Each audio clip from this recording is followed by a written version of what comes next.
தெலங்கானாவில் பெண்ணின் இரண்டாவது கணவனை கொடூரமாக வெட்டி கொலை செய்த சம்பவம் அதிர்ச்சியை ஏற்படுத்தியது. முதல் கணவர் தனது நண்பருடன் சேர்ந்து கொலைபாதக செயலில் ஈடுபட்டதன் பின்னணி என்ன? தெலுங்கானா மாநிலம் அந்தர்கம் கிராமத்தை சேர்ந்தவர் கங்காதர். இவருக்கு லட்சுமி என்பவருடன் 12 ஆண்டுகளுக்கு முன்பாக திருமணம் நடைபெற்றது. இந்த தம்பதிக்கு ஒரு மகன் மற்றும் ஒரு மகள் உள்ளனர். குழந்தைகளின் எதிர்காலத்தை கருத்தில் கொண்டு கங்காதர் வெளிநாட்டு வேலைக்கு செல்ல திட்டமிட்டுள்ளார். அவர்களை நன்றாக படிக்க வைத்து ஆளாக்க வேண்டும் என்பதற்காகவே வளைகுடா நாட்டிற்கு சென்றுள்ளார். குழந்தைகளுடன் அந்தர்கம் கிராமத்தில் லட்சுமி வசித்து வந்துள்ளார்.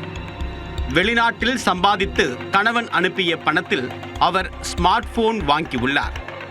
பிறகு செல்போனில் ரீல்ஸ் பார்ப்பது உட்பட சமூக வலைத்தளங்களில் மூழ்கியுள்ளார். அதில் போரண்ட்லா கிராமத்தை சேர்ந்த விஸ்வநாத் என்ற இளைஞர் இன்ஸ்டாகிராம் மூலமாக அறிமுகமாகி உள்ளார். அவருடன் லட்சுமி மணிக்கணக்கில் செல்போனில் பேசி வந்துள்ளார். ஒரு கட்டத்தில் இருவருக்கும் இடையே நெருக்கம் ஏற்பட்டு திருமண பந்தத்தை மீறிய உறவில் இருந்துள்ளனர். அதை அறிந்த உறவினர்கள் இருவரையும் கண்டித்துள்ளனர்.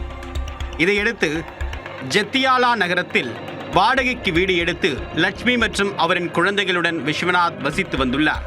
இந்நிலையில் வெளிநாட்டிலிருந்து லட்சுமியின் கணவர் கங்காதர் சொந்த ஊர் திரும்பியுள்ளார். வந்த உடனே தன்னுடைய மனைவி வேறொரு ஆணுடன் சேர்ந்து வாழ்ந்ததை அறிந்து அதிர்ச்சி அடைந்துள்ளார்.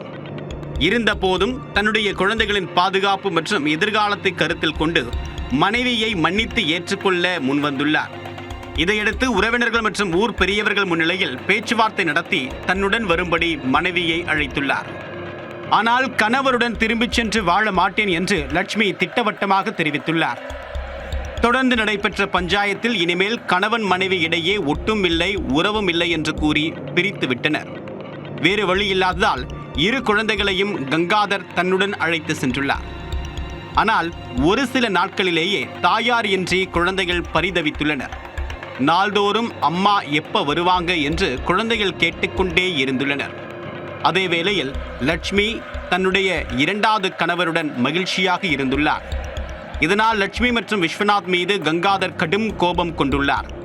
இந்த சூழ்நிலையில் லட்சுமி தன்னுடைய இரண்டாவது கணவன் விஸ்வநாத்துடன் பைக்கில் திருவிழாவுக்கு சென்றுள்ளார். அவர்கள் கோவிலுக்கு சென்று திரும்பி வரும்போது கங்காதர் மற்றும் அவருடைய நண்பரான திருப்பதி ஆகியோர் வழிமறித்துள்ளனர். பைக்கில் இருந்து கீழே இறங்கிய விஸ்வநாத் அவர்களுடன் வாக்குவாதம் செய்துள்ளனர். வாக்குவாதம் முற்றிய நிலையில் இரு தரப்பினருக்கும் இடையே கைகலப்பாகி உள்ளது. அப்போது கங்காதர் தான் மறைத்து வைத்திருந்த ஆயுதத்தை எடுத்து விஸ்வநாத்தை கண்மூடித்தனமாக தாக்கியுள்ளார். அவருடைய நண்பரும் சேர்ந்து அரிவாளால் வெட்டி கொலைவெறி தாக்குதல் தொடுத்துள்ளார். இதில் படுகாயமடைந்த விஸ்வநாத் துடிதுடித்து பரிதாபமாக உயிரிழந்துள்ளார். இந்த சம்பவம் குறித்து வழக்கு பதிவு செய்த ஜெகத்தியாலா போலீசார் தலைமறைவான கங்காதர் மற்றும் அவரின் நண்பர் திருப்பதி ஆகியோரை பிடிக்க தேடுதல் வேட்டையில் இறங்கினர். இரு குழந்தைகளை பரிதவிக்க விட்டு வேறு ஒருவருடன் மனைவி சென்ற ஆத்திரத்தில் அவருடைய இரண்டாவது கணவரை முதல் கணவர் திட்டமிட்டு தீர்த்து கட்டிய சம்பவம் தெலுங்கானாவில் பரபரப்பை ஏற்படுத்தியது.